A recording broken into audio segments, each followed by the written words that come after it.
Assalamualaikum warahmatullahi wabarakatuh. Nama saya Fali Raditya, saya dari 12 IPA 5. Saya ingin mewawancarai tentang masa Orde Baru pada kakak saya, yaitu Habibah. Kak, apa yang kamu ketahui tentang pada masa Orde Baru, Kak? Kalau mengingat tentang masa Orde Baru tuh pasti kita mengingatnya tentang Soeharto. Dimana Soeharto itu 32 tahun masa kepemimpinan. Terus di masa Soeharto itu juga banyak kebijakan-kebijakan yang akhirnya memiliki pengaruh terhadap Indonesia gitu. Apalagi di bidang kebijakan politik dan ekonomi. Oke, kalau itu berarti pada zaman masa Orde Baru itu kan ada kebijakan ekonomi dan politik pada zaman Soeharto itu. Nah, kebijakan politik apa yang mempengaruhi pada jalannya merdeka Indonesia, Kak? Oke. Kalau kebijakan politiknya itu pasti semua dilakukan untuk kebutuhan negara ya. Nah, kebijakan politik itu bisa dibagi jadi dua, itu yang ke dalam maupun ke luar negeri.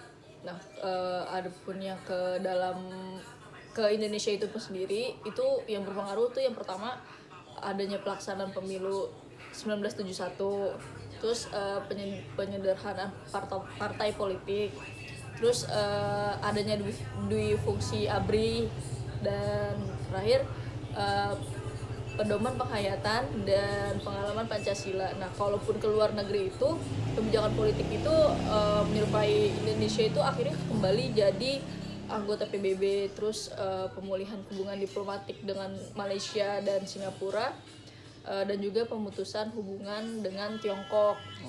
Nah, terus memperkuat kerjasama antara regional dan internasional. Lalu kalau kan kebijakan politik sudah, berarti lalu apa yang kebijakan ekonominya pada zaman Soeharto, Kak? Nah, waktu zaman Soeharto itu juga paling berpengaruh itu kebijakan ekonominya, sorry.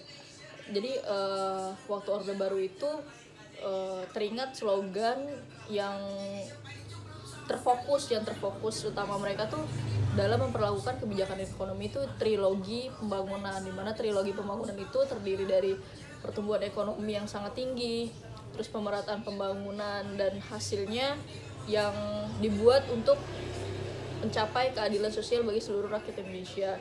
Dan yang ketiga itu stabilitas nasional yang sehat dan dinamis. Dimana trilogi pembangunan ini bukan tanpa dasar ya dibuatnya, karena pada saat Orde Baru itu Indonesia mengalami inflasi yang sangat tinggi pada awal tahun 1966.